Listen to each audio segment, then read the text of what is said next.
Hey everyone, welcome to my channel, The Stock Analyst. Today's video is regarding Sndl, which is for Sundial growers. So in this particular video, I'll talk about four things. I think these four things will help to gain the share price some kind of momentum, because I'm expecting the share price will rise very soon in coming weeks. So that is why I'm making this video. In my last video on Friday, I talked about why it is going up. I talked about technical analysis and I got some good response, and I spent some more time during the weekend to get some updates and just to see what's happening.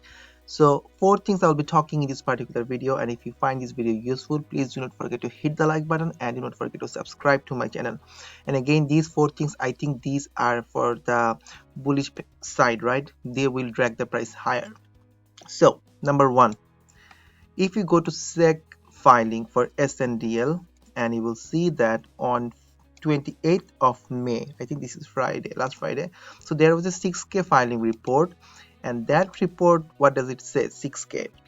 So Sndl was notified on May 25th by the listing qualification department of Nasdaq that the closing bid price of the company common share for last 30 consecutive business days from April to May 24 did not meet the minimum bid price of US $1 per share. So we know it is below $1. So the notice has no immediate effect. Keep that in mind. No immediate effect on the trading of the company's common share on Nasdaq, and the company has until November 2021 to regain compliance with the minimum bid price requirement. Okay, so nothing to worry. First of all, nothing to worry, and I will say why. So that was the news, and I think it did not impact the share price a lot. First of all, they have until November 2020. Now look at the previous news. I want to show you, then I want to link. So the same thing happened. So last year on May 12, 2020, same thing happened. The share price was below $1. We know about it. So they got the same thing, the Nasdaq delisting notice. But each time they can apply for 180 day. So for May 12, they applied for 180 day to gain the compliance, and they had until December 15th of 2021. Then what they did, they applied again and they got additional 180 day period. So with additional thing, they got until June 26, 2021. So basically you can see 180 is 6 months, another 180 is 6 months. So you can always apply for re-extension. Now this is only end of May and they have until November 2020, right? So still they have 6 months, and again they can apply for another 6 months. So nothing to worry. If you look at other examples, look at Nano Dimension. In 2019, the same thing happened. NNDM receives Nasdaq notification regarding minimum bid requirement, and we know NNDM went to $17, right? Look at BNGO in December 2020, not very far time ago. They also had the same thing, right? Regain compliance with bid price, and BNGO went to $15. So good thing and a bad thing, right? Sometimes you can be very worried, but at the same time, when you know they got something and they have to bring their price above $1, the company definitely will do something, right? So that their share price becomes more than $1. So that is a good thing, right? In terms of you want to see some kind of movement, that is one thing. Also, if you look at the last earning, they said that 1 billion at May 7. So they have $1 billion, right? They have $1 billion with no outstanding debt. So they have a lot of money, and definitely using this money, the company can do a lot of things. They can acquire any other company, or they can be acquired, or they can do so many things, right? Just to make the share price above $1, they can do a lot of things, right? And that thing will drive the share price above $1. So that is one point. So the next point I want to talk is another thing. There is a conference from Benzinga Cannabis Capital Conference between June 3-4. So what will happen, you see about the conference agenda and everything. So I found on the speaker there is CEO, you see Jack, CEO of Sundial Growers. There's a picture, yeah, CEO. So there will be a presentation from him, right? And when? So on June 4th, 12:10 p.m. So he will be talking with Jeremy here. So again, this is another news. He can talk about a lot of things. So many things can come out from this conversation. and that thing can also impact the share price. And if you do not know, this is the picture of him. Okay, if you're holding. Number 3, short interest. Look at short interest from Sndl, 37%. We know how short interest can impact. We know about GME, we know the AMC, and at least from AMC I think the current short interest is 32% or something, and we know how AMC is running. Previously Sndl was also running when we had the squeeze mania in February, when GME, AMC, everything was running. So Sndl also went to $4, and you can see 37%.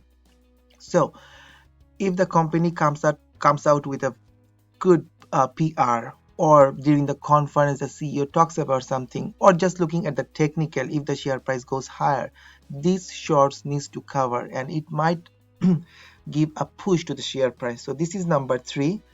The last one is always the technical analysis, so I will spend some time on this one as well. So look at the share price. It was below $1, right? Then at point, then it went all the way to $4, came down. We all know about it. But look at here on a daily consolidation, so many days of consolidation around this area.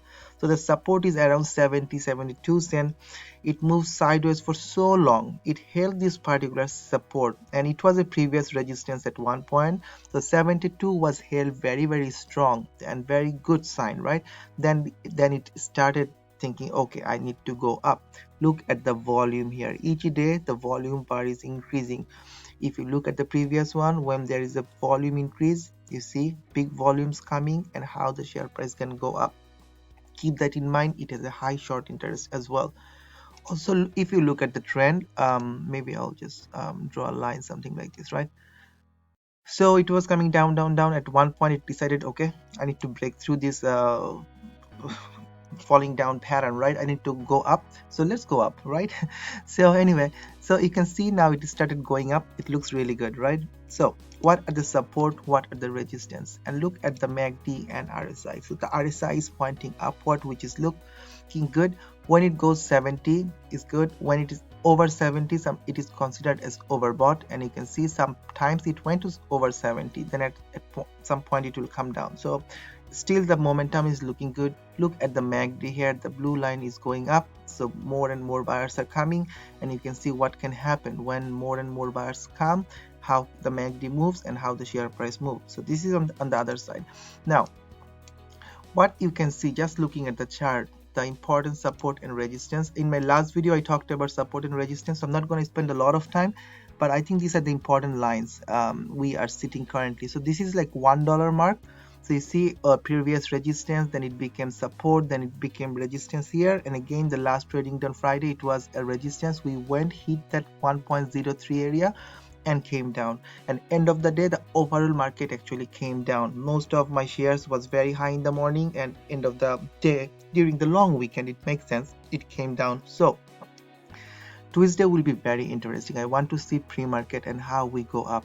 If we start the day above 1.05, this area, that will be super great. And if we can hold that support, maybe we can go up, maybe we can start the day, we can go up, come down. But the important thing is, if we can go sideways, then we make the push next time. That would be the best thing. So that will confirm that we have regained the support of 1.05. okay, so what's next? After 1.05, I think the another area is around this area, 1.64, you can see. But before 1.64, maybe I should touch around this area as well, right? Around 1.25. So some kind of resistance previously, then it became as a support, then again it became a resistance. So once we break 1.05, then we can go towards 1.25, and there might be some kind of resistance around this area as well. 1.4, you can see so many bars here. So that's the overall thing. But hopefully, if at any point it comes down to 0.7, I think it looks like a very good support. But once we break 1.05, I think we will just go over and over again. So 1.25, 1.4, 1.6, and so on. And keep that in mind, it went all the way to $4. So again, you know what can happen. And also, if there is any Reddit hype or any kind of push because of the short interest, this thing can move a lot. So I'm very excited for this one. And if you want to see about the call option, if you're thinking. By the way, I want to thank two person here. So first of all, the YouTubers, Patient Money. So I got some information from there, and also one of my buddy here, Designated Bag Holders. It's a nice name, and he gave some very good information to me, which I'm using in this particular video as well. So look at Sndl and look at the option price, because I want to also talk about the option price. So sorry, also want to show you the volume. So this is Sndl, and sometimes it is important to look at the volume here. I don't know why it is taking so long, but just give me 5 seconds. I think my internet is picking up.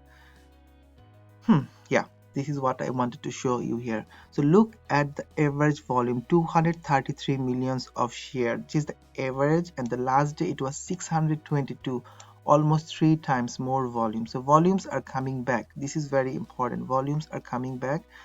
And the last thing I want to talk about the option price here. So if you really want to play with the option, particularly for penny stock, I love to play with share, because these are penny stock, they can move a lot. So options sometimes can be very hard. It's not good choice, but sometimes you can just buy a super long expiry date. Maybe you can buy of 2023 January 20th expiry date, which will give you 602 days to expire. And look at the option premium, not that expensive. Even if you take this 1.5 strike, you're spending $68, so your break even is 1.18. And if you think in next 2 years it will go over 1.18, definitely that's a good thing, right?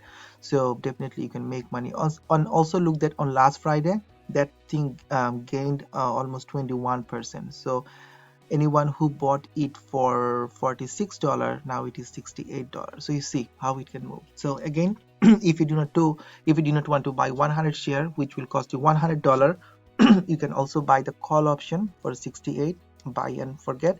But my recommendation would be just buy the shares. They are very cheap. Just buy the share. If it comes down, you can always average down and ride the wave. So anyway, this video is just to talk about the 4 things I'm thinking that will impact the share price. So you may disagree with me, these 4, maybe you can find only 2, or maybe the points I'm talking you don't like it. So anyway, let me know your thoughts in the comment section below. I love to hear. And also in this particular channel, I'm thinking about posting something every day morning around 7 or 9 o'clock. If you are a day trader, then which stocks you might be targeting. So some of my thoughts. So let me know if you're really interested. Also leave your comments below. So anyway, my friend, thank you very much for watching this particular video. If you find this video useful, please don't forget to hit the like button, and don't forget to subscribe to my channel. Thank you again for watching this video. Take care and peace.